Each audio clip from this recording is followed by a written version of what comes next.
Good morning, lovely wild hearts. Welcome back to another episode of the Wildheart Diaries. I am coming to you this morning from the hills of Surrey, from Surrey Hills. They are frosty and crispy. The skies are brilliant blue. The sun is shining. There is a chill in the air, a frosty bite. I am wrapped up warm. I'm wearing my green wellies. I've got leggings on, big fluffy socks, a big long puffer coat. This was a good find actually in a charity shop, this coat. And it's my dog walking coat and it's very, very warm. I've got a woolly hat on and here I am. So how are you? What are you up to today and how have you been? Have you been keeping in touch with what I've been doing? The reason I ask that is because the other day, a lovely wild heart called Vicky said to me, I think it was Vicky that said it, she said, can't keep up with all the changes. And someone else came into the Facebook group and didn't realise that the days had changed for the winter wellbeing retreat. So I thought I'd jump on here and do a quick update of where we are with everything as we come to the end of 2023. Oh, that reminds me. First of all, I'll start off by saying that yesterday I spent all day learning how to make journal sprints for YouTube. And I think this is going to be my new thing when we stop the free Journaling Your Jammies meetup once a month. It was really fun to make and I learned how to use sound effects and I found some really nice copyright free piano music, and so it's over on my YouTube channel. I'll drop a link in the show notes, but it's basically a review of 2023 and an invitation to actually come to the winter retreat, to the live journal classes. So let me backtrack. For those of you that have never met me before and thinking, what is this woman talking about? I used to run a journal class free on the last Wednesday of the month called Journaling Your Jammies. I did this because I wanted to show people the transformational power of what I call freefall journaling, which allows you to empty your mind from all of the circus, all of the negative thoughts, all of the shame spirals, and access your higher self. Your higher self is the voice that loves you unconditionally, that sees the good in you, that has all the ideas and the creativity, that feels inspired, that trusts that all is good. All is good in the present moment. Everything's fine.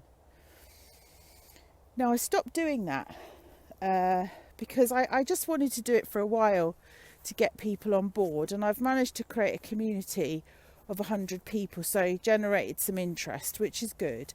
And recordings of most of those classes can be found on my YouTube channel if you want to have a go. I would. It's changed my life.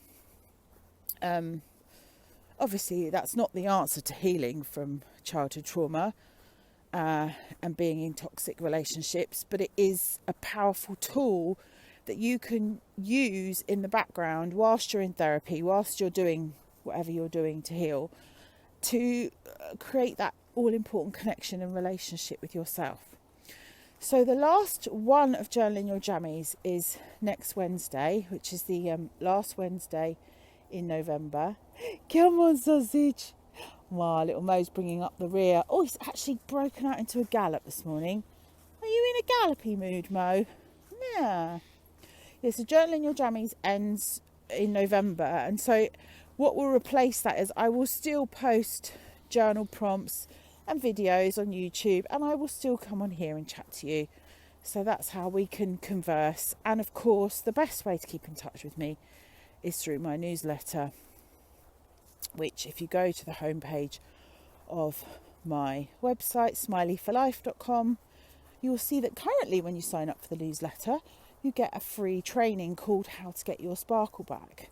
And this is really an introduction into my work. And it's, if you want to create a healing roadmap for yourself, your own healing roadmap, this is what you need to help you do that. So if you sign up for the newsletter, you get that for free at the moment, which is brilliant. It's 4 videos and a little workbook, and you can watch those. I think they total about 2 hours out of your life, and they will give you absolute clarity on what you need. Because one of the things that's really difficult when you're healing from toxic relationships and childhood trauma is that you're very confused. And that's intentional on your abuser's part, because they like to keep you nice and confused and put you in a place of self-doubt, because that gives them ultimate control and power over you. So this is about taking back our power. And I always say there's power in your pen, and there really is, because that is the tool to access your inner voice and to find your confidence and your connect you back to your intuition.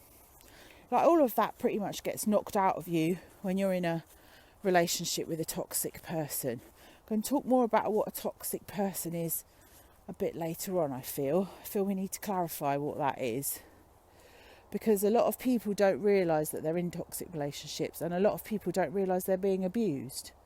I mean, society in the main is pretty dysfunctional and abusive once you start to open your eyes to that and realise what you're dealing with. I think when you first start to heal, you see the toxicity everywhere. Well, that's part of it.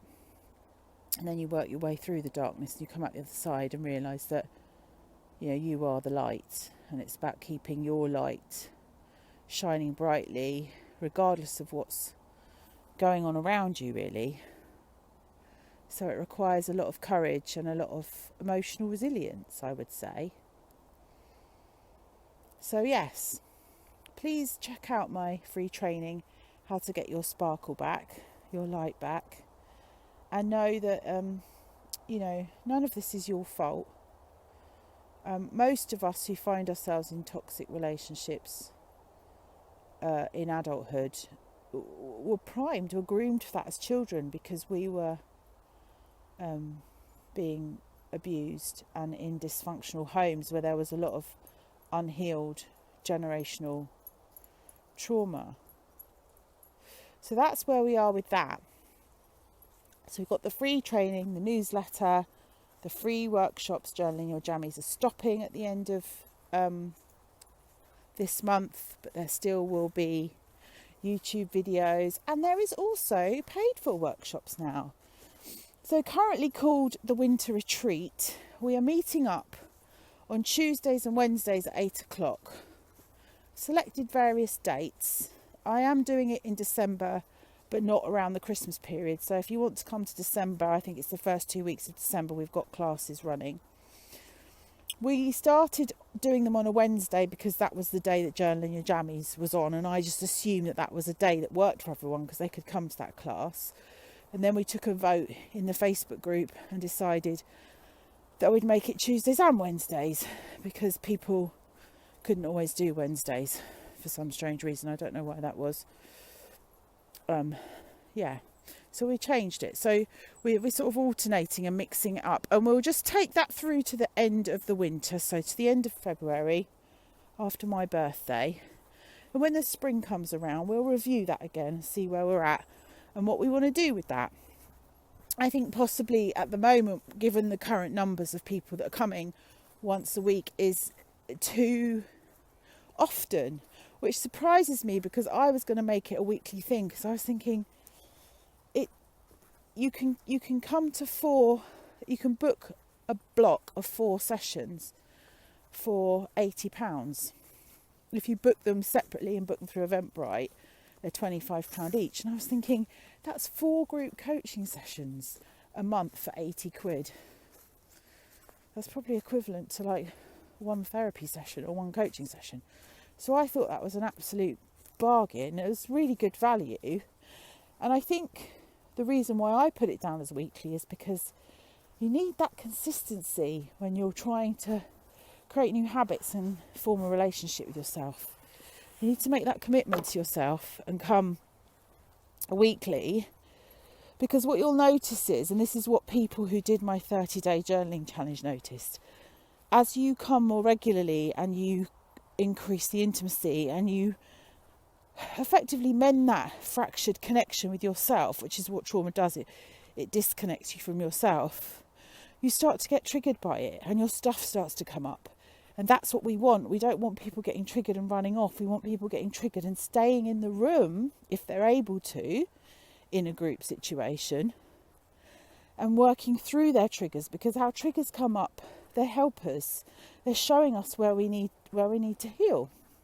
And then, moving on from that, the most important thing is, when you realise that you're starting to get triggered, is to use my emotional first aid kit to work through those triggers and look at self-soothing strategies for helping you get back into balance, get back in alignment with your energy. This takes work, and sometimes it's not always possible to do that bit on your own. Sometimes you need an expert or a professional, someone like me, that can hold space for you. Come on then, you. Oh, you're so happy today. So happy to see you today. I got rolling over, tickle my tummy. Sorry, I'm talking about Mo now. Just got off on a tangent because I saw his little poochy face running towards me. Oh, he lights up my life, he does. It's made my weekend coming here. It's a bit of a last minute surprise. Can you come and look after the dog? Yeah, of course. Drop everything for him, little sweetheart. Yes, sometimes when you're working through triggers, you need a professional or an expert or someone like me that can hold space for all your big feelings, because a lot of those feelings will have been suppressed and pushed down, and you will have developed really strong coping strategies for when uncomfortable feelings come up. So people distract, they scroll, they shop, they eat on their feelings, they drink on their feelings, they smoke on their feelings, they get into other people's drama on their feelings. They have all these coping strategies which they developed in childhood in order to survive their childhood, but actually as adults now, they don't serve you. So it's almost like you have to learn how to feel again, which sounds bonkers, doesn't it? Because we're human beings, like we're made to heal. But it is a slow process. It takes time. And in learning how to feel again, lots of your pain will come up, because you can't selectively feel your feelings. You can't selectively numb out the painful ones and just feel the good ones. I mean, they're neither good nor bad. It's just that some of them feel more uncomfortable than the others, really, I would say. But you need to become a master, a ninja, at feeling your feelings and being comfortable and sitting with the ones that don't feel so great. I would imagine they don't feel so great because they're coated in toxic shame. So toxic shame says, not I'm just having this bad feeling and it's slightly uncomfortable. It kind of floors you. I'm just seeing like someone in the sea, like when a big wave comes at you and you're in the sea and it just takes you under, and all that salt water goes up your nose and you swallow it all and you're like you feel like you can't breathe. Toxic shame says, I am a terrible person, which is not true. And toxic shame comes from our parents, and they pass it on to us, and their parents pass it on to them. And it's toxic because it doesn't serve you in any way. It doesn't serve you in any way. Neither does guilt, really. And guilt comes from parents who manipulate you, who need you to be a certain way or to do certain things so that they feel all right. That's where that comes from. So all of that needs to be looked at. And of course, as you're listening to this, you're thinking, blimey, Lisa, I only popped on to catch up with you and see how you're doing. But really, all of this stuff happens very slowly because our bodies are clever and we only do a little bit at a time. So there's no drowning in the sea with salt water up your nose, gasping for life. Not when you're feeling your feelings, there isn't. But it's really helpful to have... Oh, there's a plane. it's really helpful to have a professional who can act as a positive mirror, who can reflect back to you and say, so you're feeling like this, and name the feelings, and you can learn to go into your body and identify where they live and what they look like. And it's a whole new language. It's like learning a new language. But I would say that they are my two kind of things that tools that people need the most. They need to journal so that they're getting in touch with their inner voice, and they're also becoming aware of their inner critic and kicking that out. You don't want that living rent free in your head, do you? No thanks, get out. And then the emotional first aid kit has got all the self-soothing techniques. I have actually developed a coaching session called Emotional First Aid, and it's a 90-minute session, and you get the emotional first aid kit as part of it. And so I'll sit with you for 90 minutes on a call on Zoom, and we'll go through the whole kit, and we'll tailor it to you, to what works for you, and we'll look at your triggers, and we'll look at what happens in your body. Because, you know, triggers put us into four of the trauma responses, which is fight, flight, freeze or fawn. And most of us will have a favourite one. Favourite, not the right word. We'll have one that we most likely resort to. And I think that can change depending on who we're with and what situation we find ourselves in. So yeah, you can book a session, and I'll sit with you and hold your hand and walk you through it, so that you've got the confidence to know that actually what you're doing is not wrong, what you're feeling is not wrong, there's nothing wrong with you. It's just that you're learning how to feel for the first time ever, which also can initiate or kick off a lot of grief, because there's a child inside of you that didn't get those emotional needs met when you were growing up, and you should have done, and that's really sad. And you will feel that sadness, that loss of not having that loving, consistent support. So yes, I have also realised this week, or maybe it was last weekend, that I have been avoiding using the word narcissistic abuse, which is a certain strand of emotional abuse.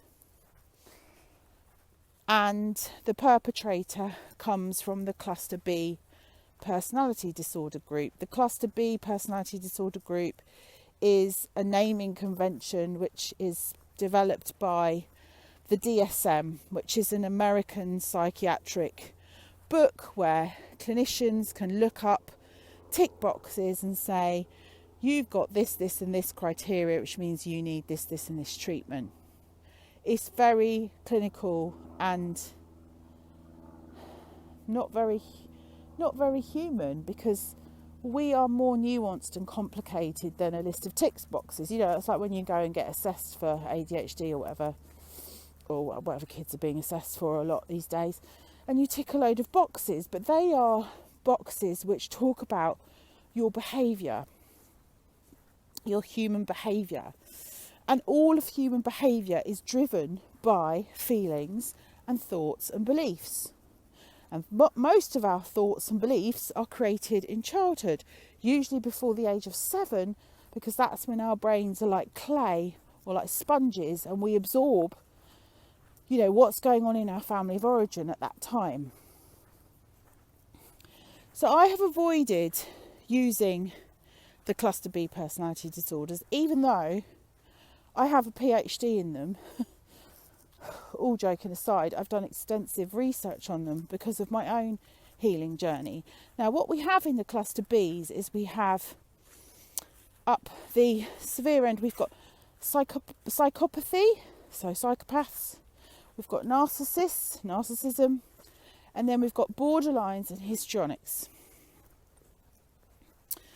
I know a lot about borderlines and narcissists. And these subjects are all really contentious for me, because when you follow the research online, not the TikToks or the Instagrams, the actual research online, when you read papers on it, when you study books on it, there's so many variations of what people have discovered, but ultimately those personality disorders are when someone's been abused so badly that there is no person in there anymore. They are just a bunch of masks and behaviours that are highly manipulative and exploitative, and a lot of calcified shame. And it's just, they are trauma responses, but they're trauma responses that are unhealable. So if it's a personality disorder, it's permanent. And so that person becomes rigid in these behaviours, like that's how they walk through the world, and they're not interested in changing them. Yeah. And I think I've avoided it because of my own shame around being around people like that when I grew up, and also my own uncertainty, like the gaslighting that goes on in my head. You know, when you have got childhood trauma, you go into a space of, it really wasn't that bad. Were they that bad? But they were nice sometimes. And that's the thing, abusers aren't horrible all the time. Of course they're not. That's how they manipulate people. They abuse some people and not others. They show a mask to the world where they're holier than thou, or the perfect mother or father, or, you know, the perfect employee, or the super kind, altruistic charity person. But then to other people there, and that's how they get away with it. People and victims of that abuse often think, no one will believe me because everyone thinks they're so great, so I'm just not going to tell anyone. It must be me. I must be the problem. I must be doing something wrong. And of course that isn't true. But to untangle yourself from all of that takes years of therapy. Years, if you've been raised by people like that. But I find that people who end up in relationships with people like that, whether that's friendships or end up with a boss like that, or end up with a partner like that, usually have a member of their family who is like that, and they have been groomed to cope and deal with that level of abuse. And it's insidious abuse. Like, it's not like physical abuse. Someone comes and punches you in the face, you've got a black eye, and you can go, oh, that's domestic violence. Somebody just punched me in the eye, look, that's what my eye looks like. Oh, unless you're Amber Heard. You know what? It was the Amber Heard and the Johnny Depp case that brought me to the word narcissism. I just quickly go back and tell you a bit about how I decided that that's probably where I need to be at, and they are the people that I can help. I kept saying to Spirit, show me what my purpose is. I've been saying it for the last 2 years since I pivoted my business. I had this realisation from talking to my friend who is a solicitor, and she helps people leave narcissists. She's written a book on how to divorce a narcissist. I'll put it in the show notes. Read it. It's bloody brilliant. It's everything you need to know. And she was talking to me and wondering why I don't talk about this stuff on my website. And the reason I didn't is because when I was coaching children, one or both of the parents were problematic in that regard. It was so familiar to me. I was obviously conditioned and trained to keep quiet about it, and I had to, so that I could help the child and do as much work with the child as possible before I put them back into the blooming hornet's nest. So I didn't, but I knew it was normally one of the parents. It was normally one parent who was abusive or a bully or very emotionally dysregulated and causing the rest of the family to have to orbit around them and walk on eggshells. That's what people call it. It's like walking on eggshells. And then the other parent would be what we call an enabling parent. And, this abuse can't happen to children if you don't have the enabling parent. The enabling parent covers up for the other parent. It makes excuses for them. That's just what they're like. They're just like that. You know what your dad's like. You know what your mum's like. But no. And then the children think that's normal. They grow up thinking that this kind of dysfunctional behaviour is normal. And they also become, if you've got a parent that's highly dysregulated, you also become very, very scared of your own feelings. Of course you do, because you're around people that don't know how to regulate their feelings. And no one's teaching you or role modelling you that. So, going back to my smiley days, I didn't ever put on my website helping children and partners of abusers recover from abuse, because a lot of the enabling partners had been in that relationship for a long time and had normalised it.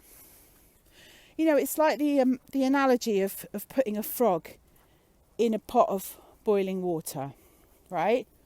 So if you put the frog straight into the boiling water, if the water's already boiled, it would jump straight out, wouldn't it? Yes. But if you put the frog in water and you slowly turn up the heat, the frog doesn't realise it's being boiled alive until it's too late. And that's what happens. That's what I mean by the abuse is insidious. It happens slowly over time. It slowly murders your soul and chips away at your sense of self until you don't know who you are anymore.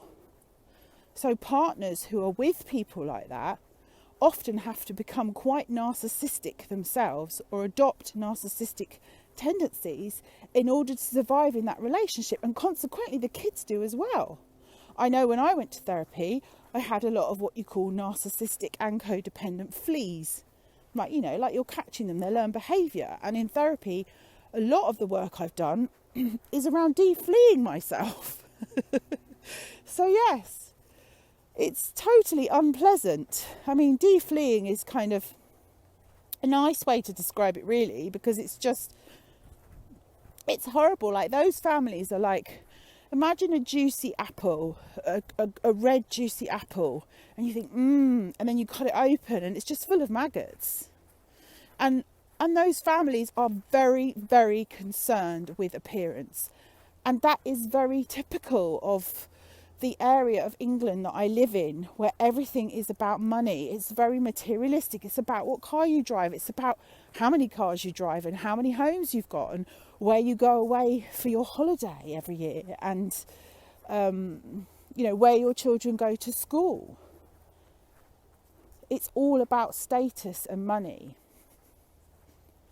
So I never ever advertised myself like that.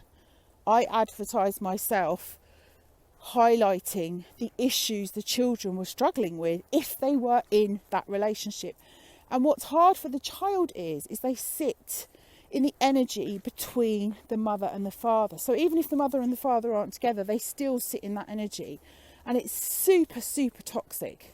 It's super toxic. And they start to develop, and these were things that I developed as a child. They've got high levels of anxiety. They're hyper-vigilant. They're terrified. They live in fear because they don't feel safe. Because actually, the space between the two parents, there's no emotional safety. You normally get one parent who is more overtly abusive.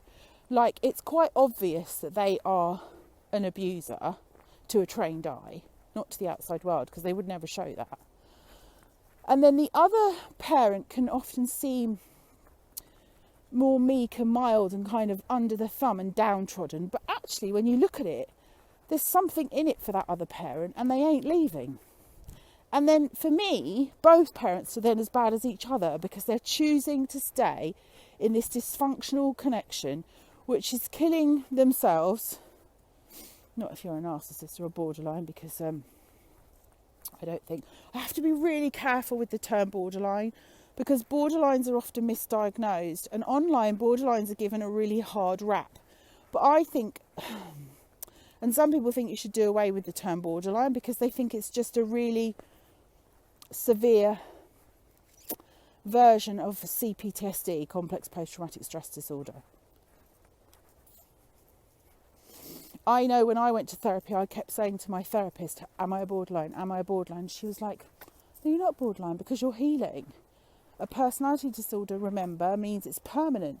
And you would not be... So none of these cluster B personality disorders... I don't know if I'm making any sense today, but I'm just going to ramble it out and hopefully this will help someone. Someone needs to hear this today. And if you've got any questions after listening to my rambles, please contact me, lisa@smileyforlife.com. My intention is not to confuse you. My intention is to try and put all this stuff into layman's terms so people can actually understand that what's happening to them, it's not your fault. You're not doing anything wrong. You're probably just surrounded by arseholes and gits, quite frankly. But my therapist said to me, no, you haven't, because you're healing and you're here doing the work. And these cluster B personality disorders make everyone question themselves because they're never wrong.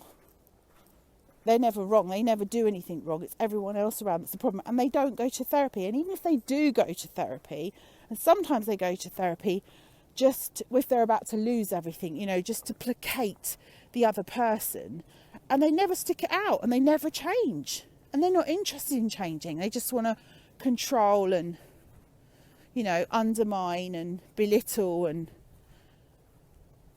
they're just not nice people. Or let's put it a different way. They're very damaged people. They're very, very damaged people. They've got a lot of unprocessed trauma.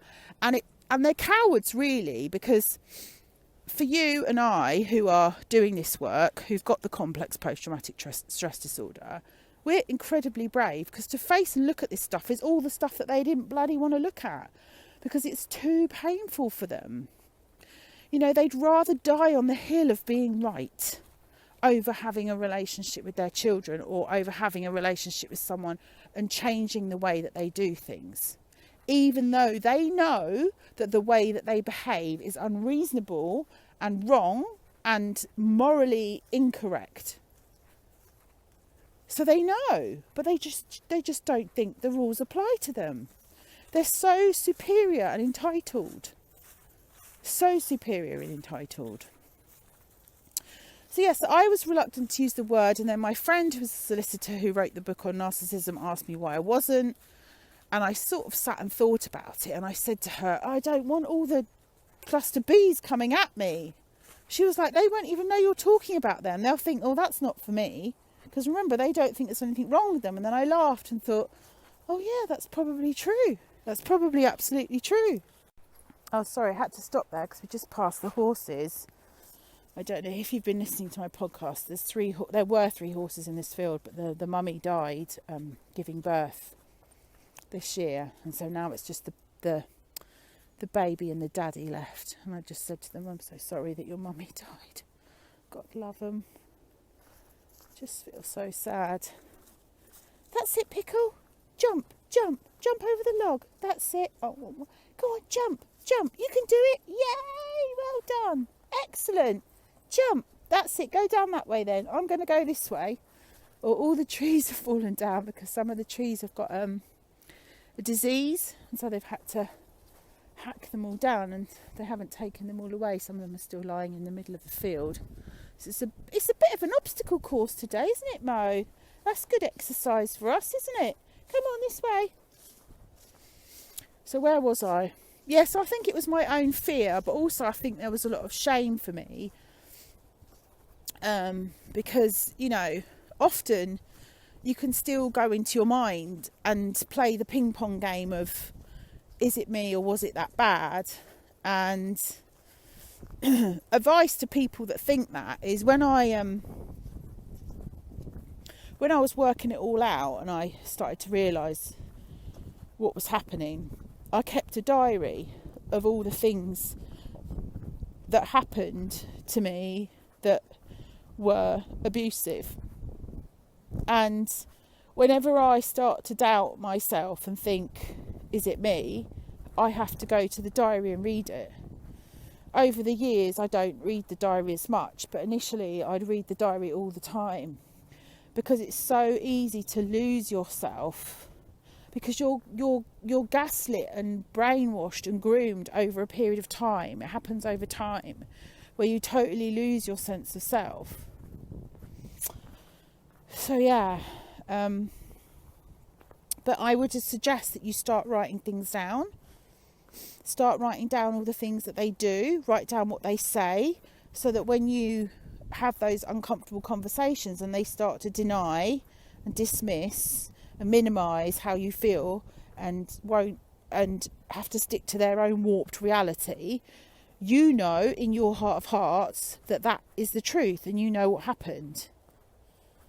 And that's why I like journaling, because it's about finding your voice and staying true to yourself. That has helped me more than anything, because you can't go to a therapist every day and say, please tell me that what I'm thinking, I'm not going crazy. Please tell me that I'm all right. Well, you can, but it's going to cost you a lot of money. So it's better if you can learn to do that for yourself. Because one of the things, I suppose, what I want to say to people is, don't waste time trying to work out who they are. Like I jokingly said at the beginning of this, I've got a PhD in personality disorders. But there's so many videos online and there's so many books you can read. And yes, having an understanding of the dynamic is helpful.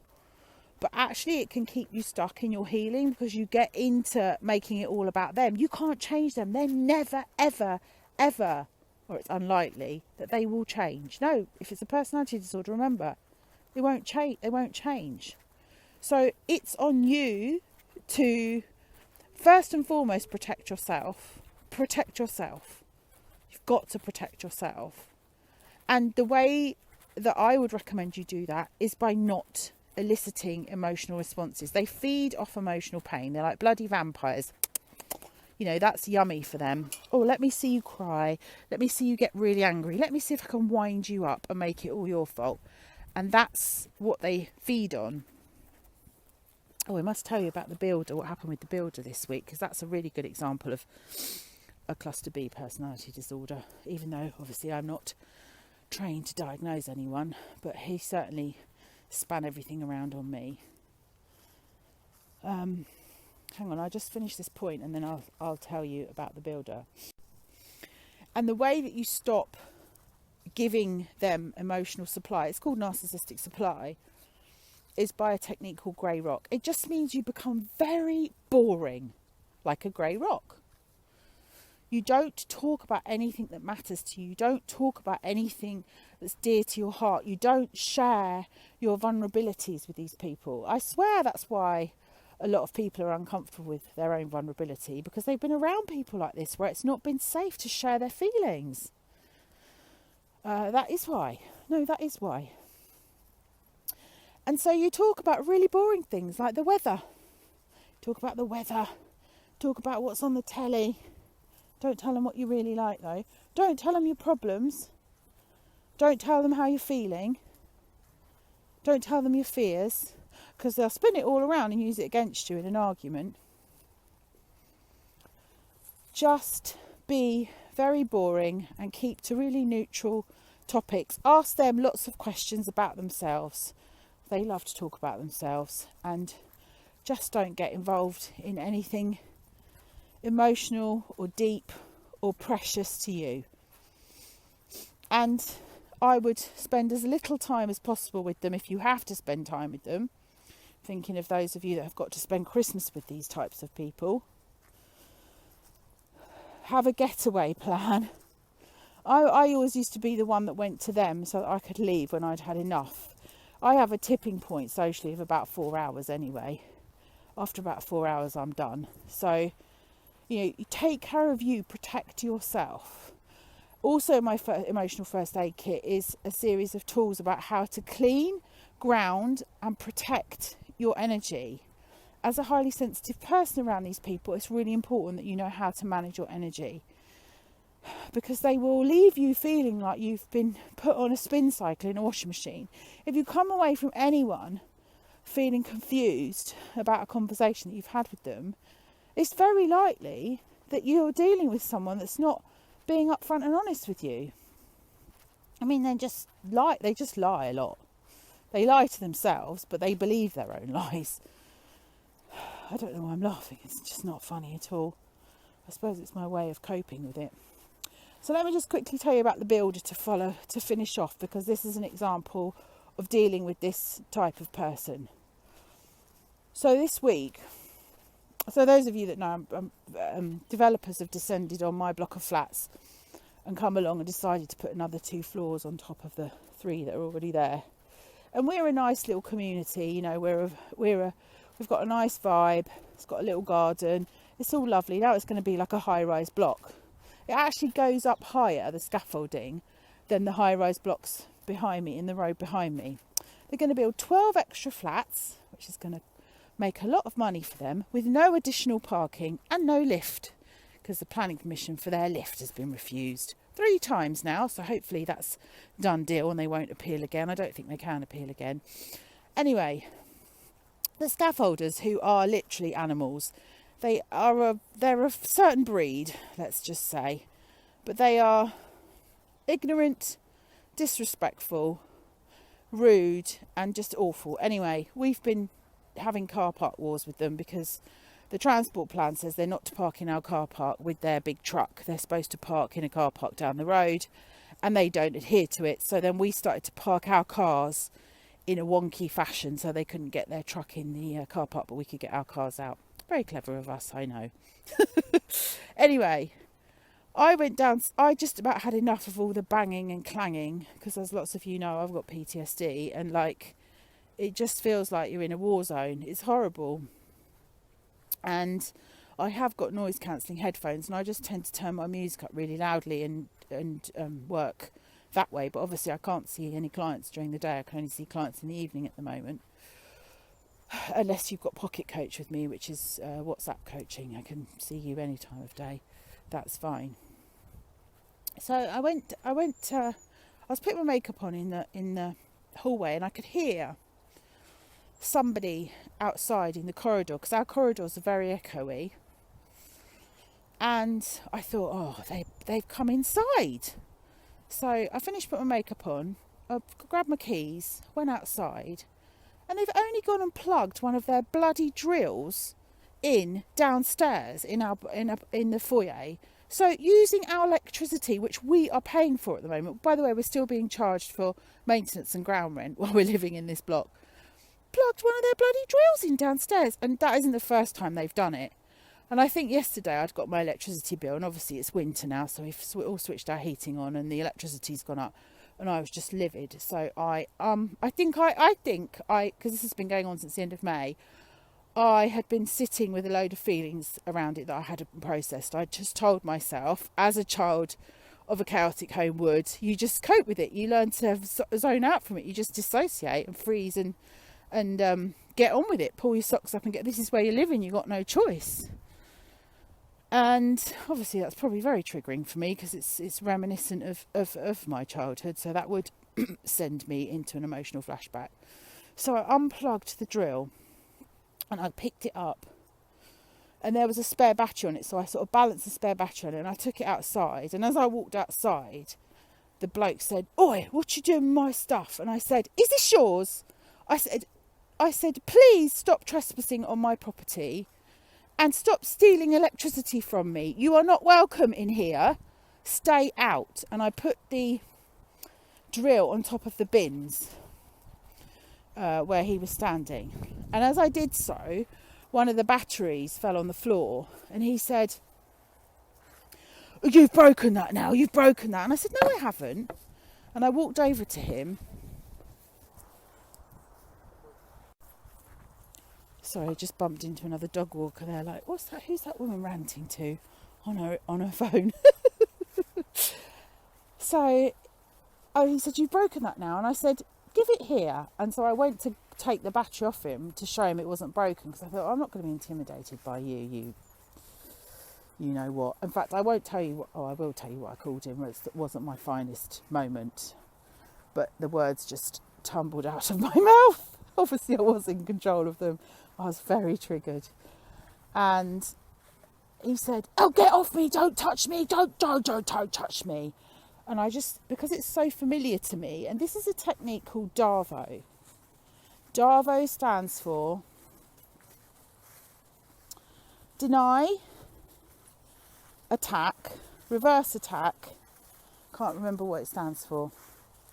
You have to look it up. It's DARVO. It was mentioned in the Johnny Depp and Amber Heard case. Sorry, I'm a bit in the story and a bit triggered remembering it. I can't remember what DARVO stands for. But basically, it's when you are the victim of a perpetrator and the perpetrator attacks you and denies it and spins it all round and makes you the problem. And do you see what he did there? He was going to go for the whole, you've broken my battery. And then when I confronted him on that, he was like, now you're touching me. So I just looked him straight in the eye and I said, oh, you're a right little, oh, it's that word beginning with C and ending in T. Not my finest moment.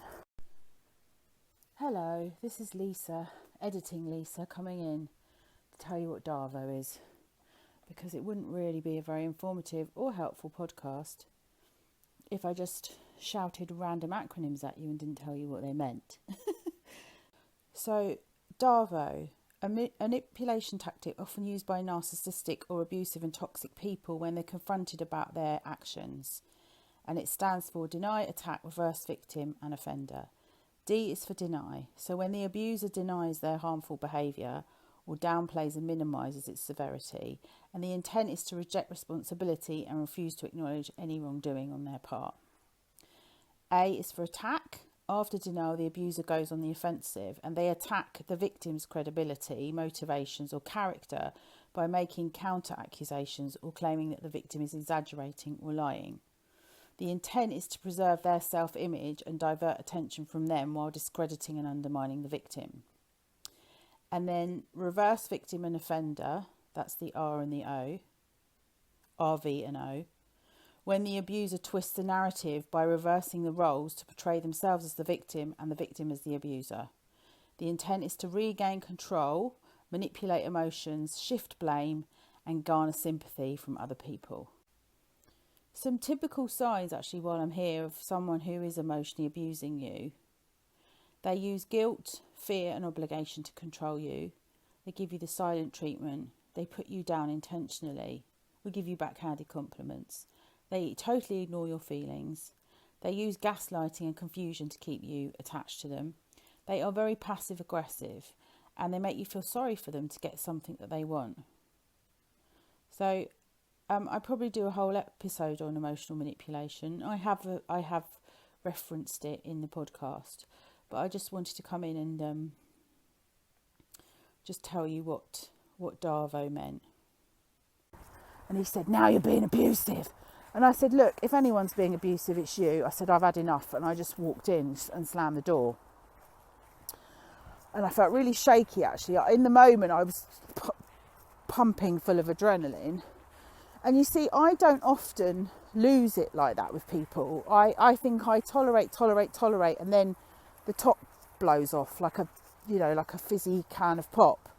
And actually 2 weeks prior to that, my neighbour, bless her, had gone downstairs to put some rubbish in the bin and she'd had a bit of an altercation with them and my neighbour on the top floor because they moved tiles off of his roof and he had water leaking in his ceiling. Anyway, I think we're all losing it a bit because it's been going on for so long and we feel powerless to it. Oh, of course we're not. We've got solicitors involved and, we've got meetings and there's lots of stuff going on, but we're living in it and we're having to deal with it every time and it's highly, highly stressful. And as I said to you, it's very reminiscent of, the dynamics in my childhood growing up, where you're around people who are bullies, they're predators, they don't care about how you feel, everything is about them.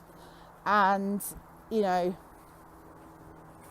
so that is an example of a cluster B or someone who's toxic. That's why I've started saying toxic, because I am not one for labels, as people who follow me know. I don't like labels because I think human beings are way more complex than that. And when you've been around toxic people enough, what happens is what's called reactive abuse. So you start to become, as I was saying, you start to become like them. So then I'm going out there and swearing and shouting and effing and jeffing, and my energy is getting dragged into their energy. And this is why, since then, I've sort of said, right, hold your boundaries. Don't grey rock. Don't give them an emotional response, because that is what they seek pleasure from, like rubbing their hands together with glee. Or this is like a 4-course meal for me, watching this woman come undone over the drill that I've just plugged in there, that I know that I'm not allowed to. But I'm not gonna. It's her fault. It's not my fault. It's very childish. Just imagine like a toddler trapped in an adult's body. So yes. So I think that's all I wanted to say today. I don't even know what I'm going to call this episode. It's just a bit of a ramble. But I suppose what I'm saying is that I have been working with women and children who have been abused by toxic people, narcissists, borderlines, histrionics, psychopaths. And I'm well versed in navigating that level of darkness. And if anyone is listening to this and would like to work with me, I have a new package called Become the Author of Your Own Life. And it's about taking your power back from those people. And it will involve journaling, because you get to write your happy ending. Like, abusers don't get to say who we are anymore. They really don't. They don't get to say who we are anymore. And if you're listening to this and it's resonating with you, you're a good person, and you're being told, or you're being made to feel that you are the abuser, because they're projecting all of their shame and all of the toxic traits that they have that they don't want to change. They're like projecting them into you. I'm just seeing like one of those big were they called Transformers, those robots that used to go from cars into robots, and they had like electric lights that came out of their eyes. It's like they bore all of that into you energetically. And if you're a sensitive, highly sensitive person, you must learn how to manage your energy, says she who got in an altercation with the builders. I did. And I'm not perfect. And I do get triggered still sometimes. And I'm still learning to work through my triggers. And I take responsibility for that. And I want to change it. I want to become like a ninja, where other people's stuff doesn't knock me off my perch and turn me into a quivering wreck. I mean, it really doesn't. It's very rare that it happens nowadays, because I understand that other people's stuff is about them and not about me. But in that instance, it really felt familiar. And so I'm telling you all this because it's just built me up to the stage where I'm going to be working with people who have been in toxic relationships or raised in toxic family environments. I think it's pretty obvious I do that already. I just don't ever think I've called it or named it or talked about it in any depth. So I am now. I own it. That is a world that I am well versed in, and I can help you if that's also a world that you are living in now or have lived in. All right? Right, we'll leave it there because I'm going on. I'm waffling and I've got to get this doggo back. Come on, little one. Should we go and get you some breakfast? So have a lovely weekend, and until next time, stay wild, choose love, so much love to you. Bye for now.